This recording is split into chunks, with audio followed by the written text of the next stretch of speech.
আরও একটা গুরুত্বপূর্ণ আপডেট নিয়ে চলে এলাম। খুব গুরুত্বপূর্ণ ভিডিও। চ্যানেলে ফার্স্ট টাইমে দেখে চ্যানেলটাকে সাবস্ক্রাইব করে বেল আইকনটা টিপে রাখতে হবে লেটেস্ট গুরুত্বপূর্ণ আপডেট পাওয়ার জন্য। স্টেপ টু স্টেপ আজকের আপডেটটি আপনাদের সামনে তুলে ধরছে। আজকে খুব গুরুত্বপূর্ণ ভিডিওতে যাচ্ছে। আজকে কথা বলবো রাজ্যের চুক্তিভিত্তিক কর্মীদের নিয়ে। বাজেটে যাদের বেতন বৃদ্ধি হলো না, বাজেটে যাদের নাম নেই, একটা তালিকা প্রকাশ করলাম। আচ্ছা, একবার চোখ বুলিয়ে দেখুন তো, আগে জানতেন কি না চুক্তিভিত্তিক কর্মীদের বেতন বৃদ্ধি কি হবে? বাজেটে যাদের বেতন বৃদ্ধি হলো না, বেতন বৃদ্ধি কি কবে হবে, কবে নাগাদ হতে পারে, আজকের এই ভিডিওতে বিস্তারিতভাবে ব্যাখ্যা করব। চ্যানেলের ফার্স্ট টাইমে দেখলে চ্যানেলটাকে সাবস্ক্রাইব করে বেল আইকনটা টিপে রাখতে হবে লেটেস্ট গুরুত্বপূর্ণ আপডেট পাওয়ার জন্য। স্টেপ টু স্টেপ আজকের আপডেটটি আপনাদের সামনে তুলে ধরছি, এক এক করে বলবো। আচ্ছা, সোশ্যাল মিডিয়ায় এই লিস্ট ভাইরাল। বর্তমানে রাজ্য সরকার বাজেট থেকে বঞ্চিত চুক্তিভিত্তিক কর্মী যারা আছে তাদের জন্য আমরা আছি। আপনাদের কথা আমরা তুলে ধরবো ভিডিওর মাধ্যমে। চ্যানেলে নতুন হয়ে থাকলে চ্যানেলটাকে সাবস্ক্রাইব করে বেল আইকনটা টিপে রাখতে হবে চুক্তিভিত্তিক কর্মীদের খবর পাওয়ার জন্য। প্রথম যে লিস্ট, আপনার নাম আছে কিনা একটু লিস্টগুলো চেক করে নেবেন। আচ্ছা, CHA community health assistant, ANM, second ANM, CHA চুক্তিভিত্তিক কর্মী অর্থাৎ স্বাস্থ্য দপ্তরের সাথে যারা যুক্ত, এনএইচএম কর্মীরা দীর্ঘদিনের বঞ্চনার শিকার ছিল, বাজেটে তাদের নাম নেই, তাদের কথা আমরা তুলে ধরছি। এনএইচএম কর্মীরা ভিডিওটা শেয়ার করবেন।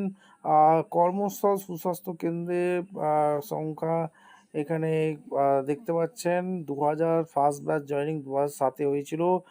স্যালারির সময় বর্তমানে তারা 13,000 টাকার মতো বেতন পায়। বর্তমান বেতন 17 বছর পর 24,000 টাকা। আচ্ছা, সাইবার ক্রাইম কনসালটেন্ট ডিপার্টমেন্টে যারা চুক্তিভিত্তিক কর্মী আছে তাদের কথা বলছি। তারা অবশ্যই কমেন্ট করবেন। সাইবার ক্রাইম থানা প্রত্যেক জেলা 25 জন। বাজেটে বঞ্চিত তারা। জলসাথী পরিবহন দপ্তরে যারা কাজ করেন অবশ্যই কমেন্ট করে জানাবেন। পরিবহন দপ্তরে 545 জন কাজ করে। 2019 সালের পর থেকে তাদের আর মাইনেই বাড়েনি। ঠিক আছে, এটা মাথায় রাখতে হবে।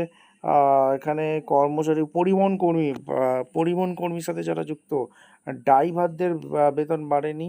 মাস্টার, সিকিউরিটি, এইসব গার্ডের জন্য বেতন বাড়েনি। আর কন্ডাক্টর, বাস কন্ডাক্টরদের 16,000 টাকা বেতন বেড়েছে। ঠিক আছে।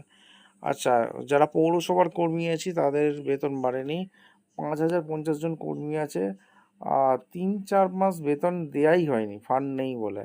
আচ্ছা, যারা উচ্চ মাধ্যমিক স্তর গেস্ট টিচার আছে, এখানে কাজের অভিজ্ঞতা 10 থেকে 15 বছর, 10,000 জনের মতো আছে। বেতন হচ্ছে 2-3 হাজার টাকা পায়। পূর্বে সরকার প্রতিশ্রুতি দিলেও তাদের আর বাস্তবায়ন হয়নি। আচ্ছা, পূর্ণ দপ্তরে নিযুক্ত চুক্তিভিত্তিক অ্যাসিস্ট্যান্ট ইঞ্জিনিয়ার, জুনিয়র ইঞ্জিনিয়ার যারা কর্মী আছে তারা কমেন্ট করে জানাবেন। এই 2015 সাল থেকে এখনও তাদের আর বেতন বাড়েনি। এরপরে যেটা কথা বলবো 8 নম্বর, এসবিএসটি যারা কাজ করেন পরিবহন দপ্তরে, ডিও পদে যারা আছেন, এলডিএ ফুল ক্লার্ক স্টোর ডিপার্টমেন্টে প্রায় 200 জন কর্মী আছে, তাদের কিন্তু বেতন বাড়েনি। WBSTC office staff, Howrah depot store section চুক্তিভিত্তিক বাজেট থেকে বঞ্চিত।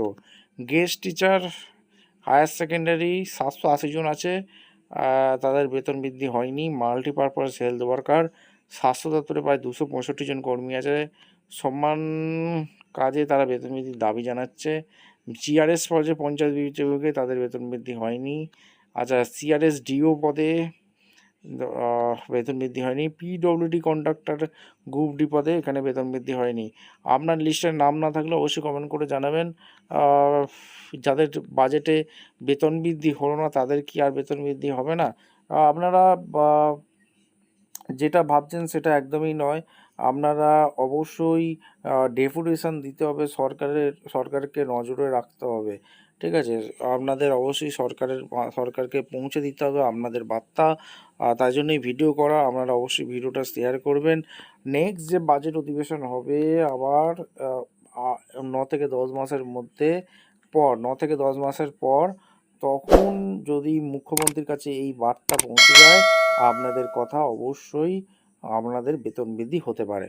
অবশ্যই কমেন্ট করে জানাবেন। দেখা হচ্ছে কোনো পরবর্তী ভিডিও। ধন্যবাদ।